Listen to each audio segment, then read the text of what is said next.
Oi, gente, como é que vão? Tudo bem?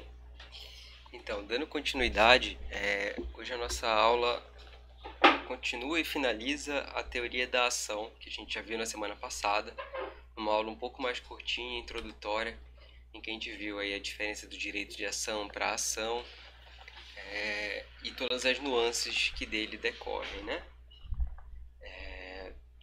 O que vai acontecer? Eu não vou passar para vocês esses slides dessas últimas aulas, por quê? Como eu não queria anteriormente passar esses slides, porque eu sabia que teria algum problema depois, no sentido de gente estudar por slide, gente citar slide e tudo mais, tudo isso aconteceu nas provas. E aconteceu de novo na segunda chamada. E como eu não quero que vocês se enganem estudando por slide, que o slide é o resumo do resumo do resumo, como eu sempre falo, eu não vou passar os slides para vocês, tá bom? Então acompanhem a aula, anotem no caderno, mas estudem pela doutrina. Eu indiquei para vocês estudarem capítulo 6 e 7 do livro do Fred Didier. E essa foi a indicação de doutrina para essa aula que vocês vão precisar para responder os exercícios que vão ficar disponíveis logo após a aula, tá bom? Então é isso. A gente finalizou aqui a última aula, nossa última conversa. E a gente conversaria sobre elementos de ação nessa aula de hoje. E a gente engloba a parte de todo mundo que está dentro do processo e tudo que é necessário para a validade de um processo, de uma ação, né? São as partes, a causa de pedir e o próprio pedido, tá bom? Então, tratando de elementos da ação propriamente. Dentre esses três elementos aqui, a gente inicia com as partes. As partes são um dos elementos mais importantes, né? Que é o quê? São quem demanda e quem é demandado em um processo, né? Pela doutrina do Tiovenda, que é uma doutrina bem mais restritiva, um entendimento restritivo do que são as partes do processo, o autor é quem pede e o réu é contra quem se pede, é o polo passivo. Portanto, o autor é o polo ativo e o réu é o polo passivo. O autor pede e o réu ele é demandado, é contra quem se pede. Então, por isso, para Tiovenda, e essa é a doutrina que a gente adota majoritariamente no Brasil, as partes são autor e réu, tá bom? É bom diferenciar, lembra daquela nossa última aula, nossa penúltima aula, na verdade, que a gente até falou sobre a boa-fé processual, sobre o princípio da cooperação, que existe uma diferença entre sujeitos do processo e parte do processo. Os sujeitos do processo são aqueles que todos do processo participam, envolvendo juiz, servidores, todo mundo que é chamado a intervir no processo de alguma forma, as testemunhas. Agora, a parte no processo só são os autores e os réus, que pode ser um ou mais de um, tá bom? E aí, para estar em juízo, para ser demandado e para demandar, como que faz? Quais são as regras? Qualquer pessoa pode estar lá? Não é bem assim. A capacidade de estar em juízo, é bom lembrar aqui que ela é diferente da capacidade processual. Como?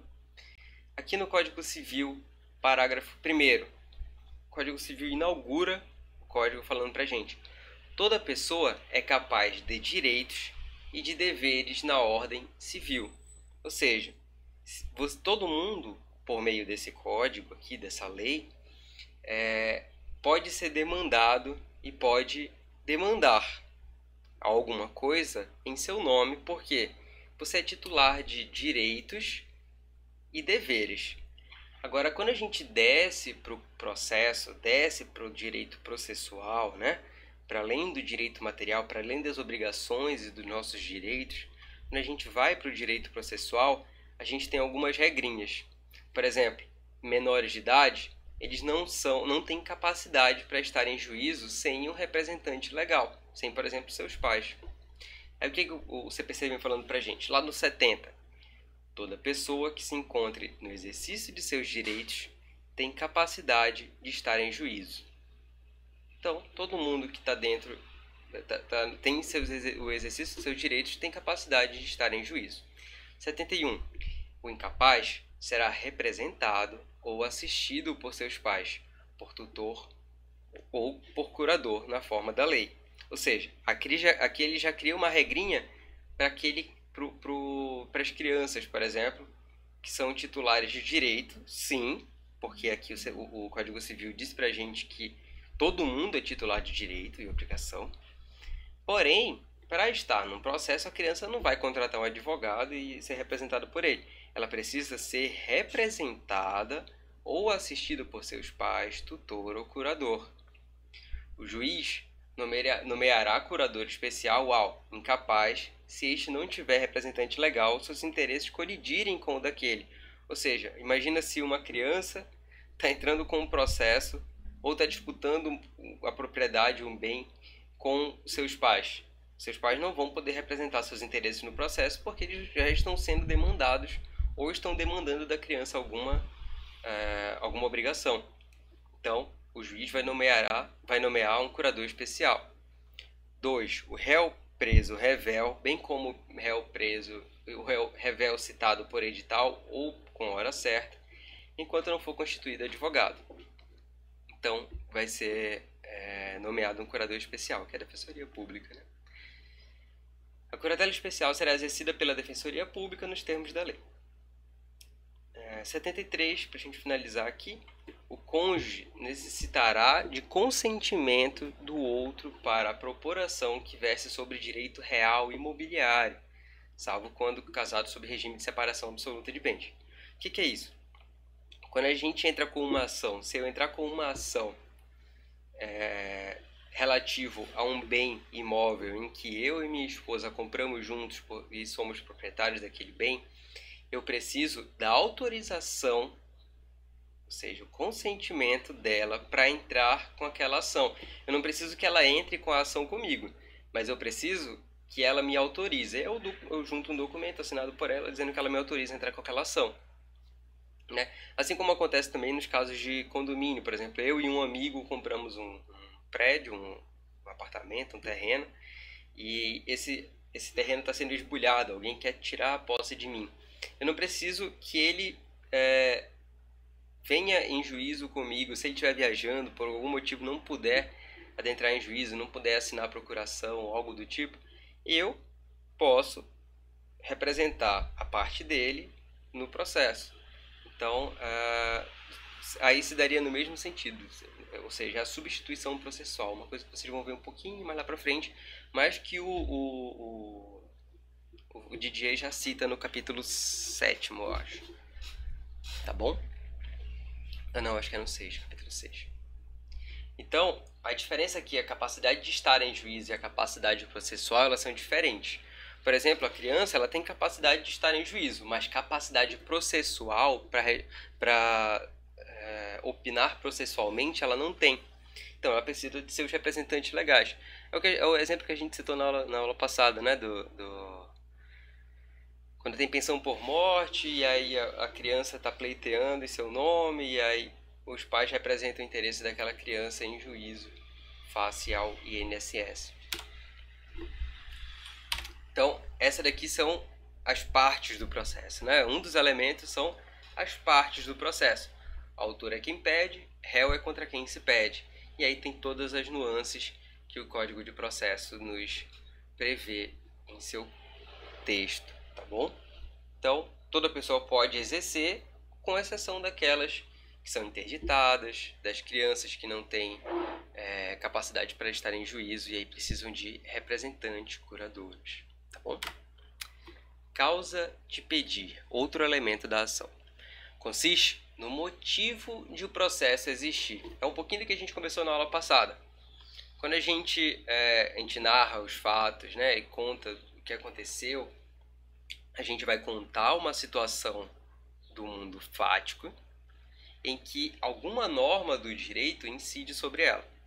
Quando essa norma do direito incide sobre ela e que essa norma foi violada de alguma forma, ou que eu entendo que ela foi violada, eu entro com uma ação dizendo, olha, juiz, minha causa de pedir é porque o meu vizinho trancou aqui a minha janela,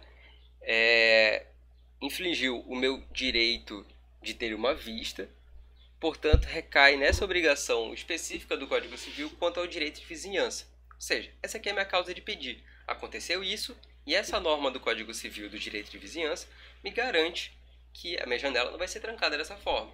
Eu, por algum motivo, estava viajando, estava de quarentena, estava qualquer coisa, eu não consegui impedir a obra a tempo. Acabou que a obra finalizou e isso aconteceu. Ou seja, essa é a minha causa de pedir. É o motivo de eu ter movido o judiciário para me prestar uma resposta jurisdicional.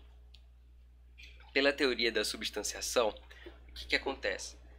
Dentro da causa de pedir, quando a gente entra com um processo, a causa de pedir ela é composta por dois fatores específicos.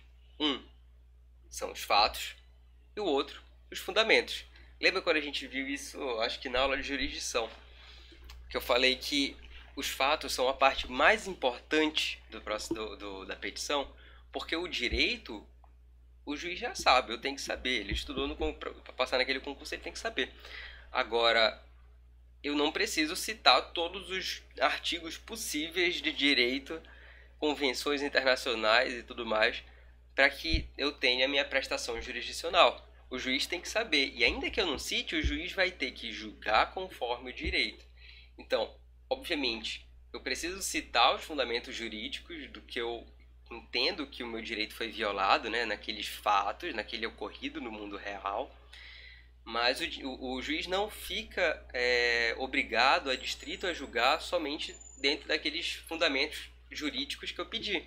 Ele pode julgar conforme outros fundamentos, ou inclusive encontrar fundamentos que colidem com os fundamentos que eu aleguei. E isso acontece bastante, a pessoa só mostra o lado que interessa para ela, né?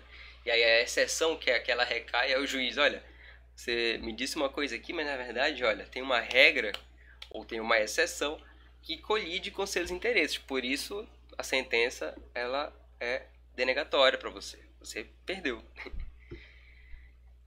Então, essa é a teoria da substanciação que a gente adota no Brasil. Que é o quê? Dentro da causa de pedir, eu vou dizer, juiz, isso aqui aconteceu, meus fatos, e essa aqui é a norma em que incide nesses fatos. Essas aqui são as normas que eu trago para você para julgar, para dizer, olha, esses direitos aqui, essas normas foram violadas. Por favor, me dê uma reparação. Promova a reparação desse erro. Então, a causa de pedir, ela no Brasil, ela é envolta pela teoria da substanciação. Dentro da causa de pedir, eu preciso demonstrar os fatos e os fundamentos jurídicos. Tá bom? Então, os fatos. Tá aqui o resuminho. É a descrição do ocorrido e a fundamentação jurídica. São as normas jurídicas que incidem nos fatos narrados. E o pedido? O pedido ele se subdivide em pedido imediato e pedido mediato. O que é isso? O pedido imediato é a pretensão que eu quero na decisão, na sentença. Ou seja, lembra quando a gente conversou sobre tipos de sentença? Que isso é uma coisa assim, que a gente conversou bem breve mesmo, porque não é o objetivo da gente tratar disso agora, vocês vão ver lá na frente. Mas a sentença, por exemplo, pode declarar um direito, pode declarar uma situação jurídica, ou ela pode condenar alguém a fazer determinada coisa. Por exemplo, eu e Flávio entramos com um processo de divórcio. O juiz não vai condenar a gente no divórcio. O juiz vai declarar que o nosso estado civil, a partir daquele momento, vai ser divorciado, desquitado antigamente, né? Então, vai ser uma sentença declaratória. Ela declara o direito de eu ter um estado civil diferente do que eu tinha. É diferentemente de uma ação que eu busco uma reparação civil, uma indenização, cunho moral, material, em que o juiz vai condenar a pessoa, ou a empresa, ou o Estado mesmo, a prestar uma obrigação, né? Você, por exemplo, no caso do meu vizinho que tampou minha janela, por exemplo, ele vai condenar o vizinho a desfazer a obra, ou seja, é uma obrigação de fazer. Você vai destruir essa obra que você fez que tapou a vista do autor da ação. Ou, além disso, condena você à indenização por danos morais no valor de tanto porque você xingou o autor quando ele foi pedir que você destruísse. São várias possibilidades. Mas então, o pedido imediato é o tipo de sentença que a gente requer. Eu quero uma sentença declaratória, quero que ele declare o direito que eu tenho, ou quero uma sentença condenatória. Esse é meu pedido imediato. É a pretensão processual desejada. É o tipo de decisão, o tipo de sentença que eu vou ter. Já no pedido imediato é o efeito prático, o efeito no mundo concreto, no mundo dos fatos, né? Aconteceu isso, o juiz vai dizer, olha, condeno o vizinho a destruir a obra, destruir o muro. Esse é o efeito prático. O efeito condenatório da obrigação de fazer, ele está dentro do pedido imediato. Agora, de fazer o quê? Vai ser uma prestação objetiva, ou seja, essa é a obrigação que o juiz condena a pessoa a fazer no mundo prático. Vai ser uma sentença condenatória. É, condenatória. Mas de que forma eu vou condenar? Eu vou dizer para ele abrir uma outra janela dentro daquela parede? Eu vou dizer para ele destruir a parede? Eu vou dizer para ele construir um andar para cima na casa do autor para ele ter vista de novo? É o tipo de obrigação que vai decorrer daquela sentença que foi condenatória ou que foi declaratória. Tá? Então, pedido imediato é o tipo de sentença que ele vai me dar. Pedido imediato é o efeito prático, é o efeito que vai ter aquela decisão. Vai ser uma indenização? Então tá, é uma sentença condenatória em obrigação de dar coisa certa, de dar a indenização para o autor. Então, são esses os nossos elementos da ação, né? As partes, autor e réu, polo passivo e ativo, causa de pedir, que englobam então os nossos fatos e os fundamentos, né? A fundamentação jurídica, e o meu pedido, é o que eu estou pedindo para o juiz. Juiz, me dê uma sentença condenatória, me dê uma sentença declaratória de que eu sou brasileiro naturalizado. Eu já estou no Brasil há muito tempo, quero meus direitos de brasileiro naturalizado. E aí vai ter uma sentença declaratória, porque ele está declarando um direito que eu tenho, que vai alterar a minha nacionalidade nesse país. Assim como pode ser uma sentença declaratória de alteração do estado civil. Então, veja que uma complementa a outra. Ela vai ser declaratória de quê? Alteração do estado civil da pessoa. Ela vai mudar de casada para divorciada. Tá bom, gente? E aí a gente entra num outro teminha aqui que é bem simples. Espero que assim, dê para entender com os exemplos. Que está já no capítulo 7º do Fred Dier, tá bom? Que fala sobre as condições da ação, que inclusive sofreu uma mudança com o novo CPC, que a gente estudava condições da ação, eu estudei condições da ação com legitimidade ad causa, né? Legitimidade para causa e interesse de agir, na verdade, interesse de agir e possibilidade jurídica do pedido. Essas eram as 3 condições da ação que a gente estudava com o CPC anterior. Agora, com esse novo CPC, a gente excluiu a possibilidade jurídica do pedido e ela foi absorvida pelo interesse de agir. Então, se cair alguma prova, alguma questão para vocês perguntando se a possibilidade jurídica do pedido deixou de existir, não, ela ainda existe, mas ela está dentro do interesse de agir, tá bom? Então, o que é a legitimidade ad causa, legitimidade para causa? A gente tem 2 tipos de legitimidade para causa. O CPC vem dando um guia para a gente entender o que é legitimidade para causa. Artigo 17. Postular em juízo para postular em juízo é necessário ter interesse e legitimidade. 18. Ninguém poderá pleitear direito alheio em nome próprio, salvo quando autorizado pelo próprio ordenamento jurídico. O que é isso? Eu tenho que ser legítimo, parte legítima, lembra? Conceito de parte, então. Eu tenho que ser parte legítima, eu, autor, para pleitear um direito. Se um carro veio estacionar aqui na frente de casa e bateu minha bicicleta, aquela pessoa provocou um dano material no meu patrimônio. Se a Flávia, minha esposa, quiser entrar com uma ação de obrigação de fazer para que ele repare o dano, ou seja, reparando a bicicleta ou me indenizando em dinheiro, em pecúnia, ela não vai poder, embora ela seja minha esposa, porque ela não é proprietária da bicicleta. A bicicleta é minha. Desculpa, barulho aqui. A bicicleta é minha. Então, para postular em juízo, eu preciso ter legitimidade, eu preciso ser parte legítima daquele direito que o Código Civil, lá no artigo 1º, disse que eu sou titular, né? Então, eu sou parte legítima para pleitear em juízo uma reparação para minha bicicleta, porque ela é minha. A Flávia não pode pleitear em nome dela o meu direito, ou em meu nome o direito dela, porque até onde eu sei eu não fui interditado, embora posso às vezes não estar dentro das minhas faculdades mentais completamente, eu ainda não fui interditado.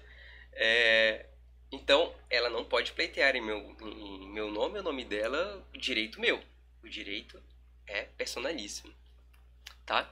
Então o 17 ninguém pode pleitear, o 18 ninguém pode pleitear direito alheio em nome próprio, salvo quando autorizado pelo ordenamento jurídico, e a gente já viu algumas exceções no exemplo passado, quando a gente viu sobre as partes, tá?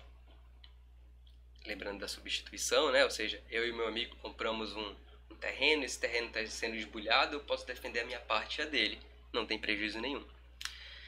19. O interesse do autor pode limitar-se à declaração da existência, da inexistência ou do modo de ser de uma relação jurídica. Ou seja, o meu interesse de pleitear é para que o juiz declare a existência ou inexistência de uma determinada relação jurídica. Ou seja, eu quero que o juiz declare que um determinado contrato que eu firmei com a locadora desse prédio, ele é válido. Então, o juiz reconheça essa relação jurídica aqui, reconheça que esse contrato é válido. Esse pode ser o meu interesse. 2. Autenticidade ou falsidade de um documento. Pode ser que, por exemplo, eu assinei, até falei para vocês, assinei uns contratos aditivos ao meu contrato de trabalho, esses tempos aqui para a faculdade.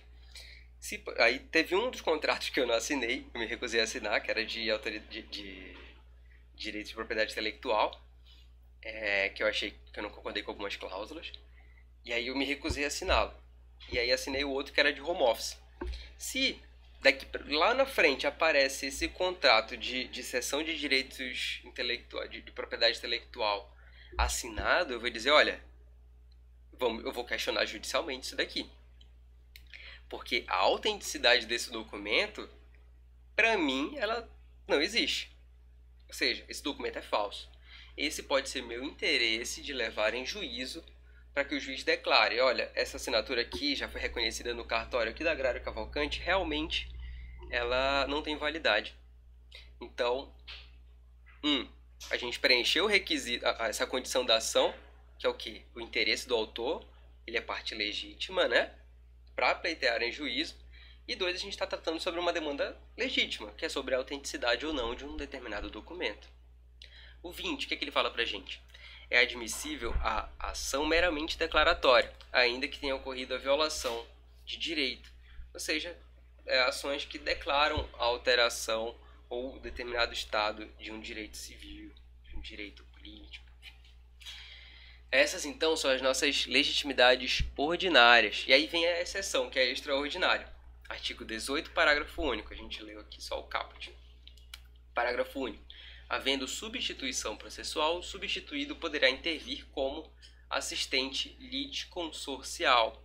O que é isso? É o exemplo lá do condomínio, né? Eu pleiteei nome meu, um direito que é meu e da outra pessoa. E aí ele vai vir como essa figura aqui que vocês vão estudar lá na frente, que é o assistente litisconsorcial. O que é isso? Ele vai ser o assistente, como a própria palavra fala, de uma das partes. E aí ele vai ser assistente litisconsorcial do polo ativo. Ou seja, ele vai ser assistente de uma das partes. Qual parte? A parte que ele tem interesse. Então é do polo ativo. Ou seja, ele, apesar de não ter ingressado em juízo comigo, ele vai ele pode ingressar, na verdade, se ele quiser, como assistente litisconsorcial do polo ativo, se ele assim desejar, tá bom?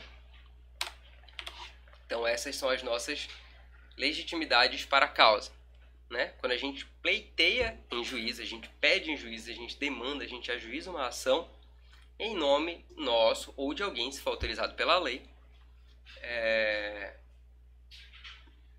seguindo essas regrinhas aqui do CPC, tá bom? Então, para eu entrar com uma ação, eu preciso ser parte legítima. Eu tenho que provar que eu sou o proprietário daquele terreno, eu sou o proprietário daquela bicicleta, eu sou a pessoa que está sendo questionada, que está sendo alegada que assinou aquele contrato de cessão de direitos de propriedade intelectual.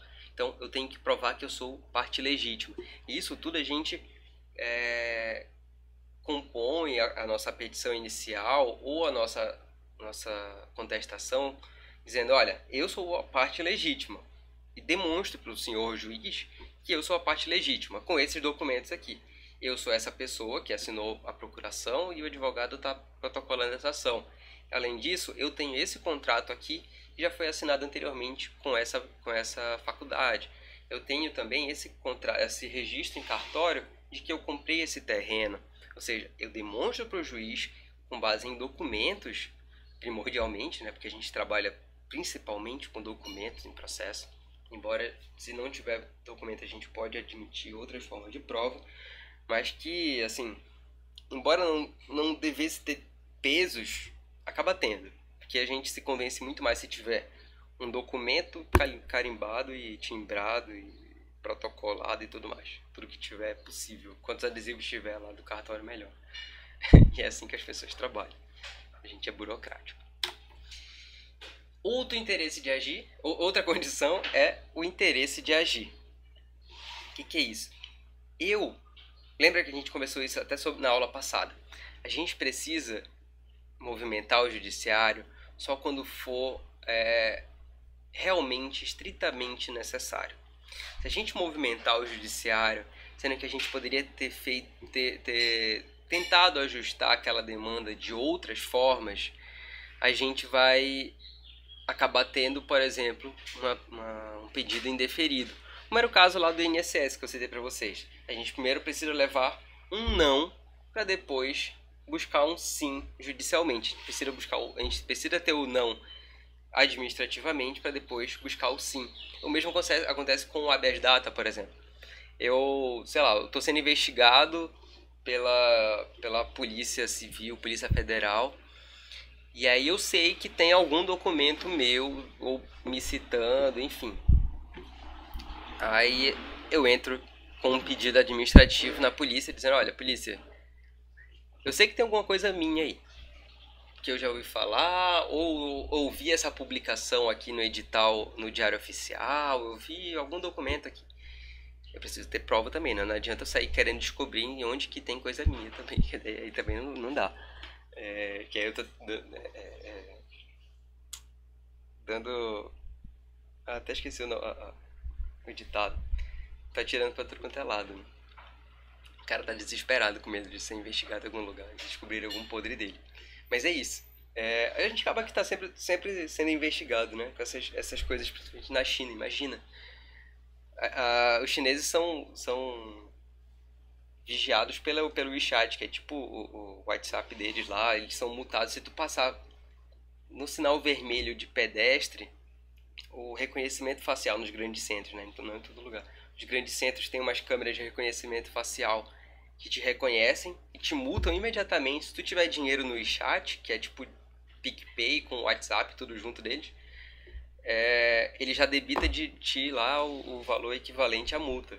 E é um negócio absurdo, assim. E tu é vigiado a todo tempo, tu nunca passa despercebido, né? Então, enfim, a gente tá sempre sendo investigado. Mas aí no caso de habeas data, voltando, e aí eu sei, eu vi uma publicação, eu sei que tem uma investigação e a polícia me nega acesso aos autos da investigação. Eu entro com um habeas data, né? Ou seja, é um remédio constitucional para quando eu tenho um documento em órgãos oficiais e esse documento que diz respeito a mim, né, minha pessoa, está sendo negado o meu acesso a ele. Isso aí é um resquício dos tempos ditatoriais e por isso que a gente tem esses remédios constitucionais almejando diminuir ao máximo esse autoritarismo do Estado. E aí esse meu acesso a esse processo, a esse inquérito, a essa investigação, o documento, ele é negado. E aí eu digo, olha, juiz, eu vou entrar com habeas data porque a polícia me negou acesso. Tá aqui o não administrativo e agora eu quero o sim, porque eu sei que eu tenho esse direito constitucional. Ponto. Ou seja, eu tenho um interesse de agir, porque administrativamente já me foi negado. Agora só me resta a via judicial. Por isso que a gente fala que o interesse de agir ele é subdividido em necessidade e adequação. Ele fala de respeito à necessidade porque a ação tem que se mostrar como uma única via possível para a resolução da demanda. Porque a gente já tentou administrativamente, a gente não conseguiu. Agora só me resta a via judicial. E a adequação é o quê? A demanda que eu estou buscando tem que ser adequada com o título da ação que eu estou pleiteando. Imagina se eu entro com um habeas data para me divorciar. Tem menor sentido. Então, é quanto à adequação da via eleita para ter a pretensão jurisdicional almejada. Traduzindo, eu elejo uma via, eu elejo a ação que eu quero entrar. Se eu quero me divorciar, eu quero uma ação de divórcio. Qual o meu pedido? Eu quero o divórcio com a Flávia. Então, esse é o meu pedido e a via adequada é que a ação de divórcio. Ela tá me olhando feio ali. Quando não é o Thanos, é ela que eu dou de exemplo. Mas é mais fácil, enclausurado dentro de uma casa, a gente só tem exemplo com gato e com a esposa. É o que resta. Então é isso. Interesse de agir diz respeito a via eleita, ou seja, a via que eu elejo para buscar os meus direitos, ela tem que ser adequada. E a necessidade de movimentar o judiciário, porque eu só posso movimentar o judiciário se não me resta nenhuma outra forma de ter a prestação daquele meu direito. Ou seja, meu direito a um documento, por um documento pessoal em um órgão público, ele foi negado por uma autoridade. Então, estou buscando por um habeas data. E aí vocês podem ver, em alguns lugares, que vão citar a utilidade também como um dos elementos do interesse de agir. E aí outros autores divergem, dizem, olha, por que de falar em utilidade, dizer, olha, o processo tem que ser útil para a parte? Na verdade, se a gente parar para pensar, se o processo ele é necessário para uma parte, porque ela não viu nenhuma outra forma de buscar a justiça, de buscar o direito, né, dela, só pela justiça, judicialmente, né, é óbvio que esse processo vai ser útil para ela. Então, a utilidade seria basicamente o mesmo que a necessidade, senão a necessidade seria, inclusive, maior, né, abarcaria a utilidade. Porque se ele é necessário, ele é útil. E se ele é útil, ele é necessário. Tá bom, gente? Essa é a nossa aula rapidinha sobre os conceitos. E aí eu espero vocês daqui a pouco para a gente conversar um pouquinho mais na videochamada. Beleza?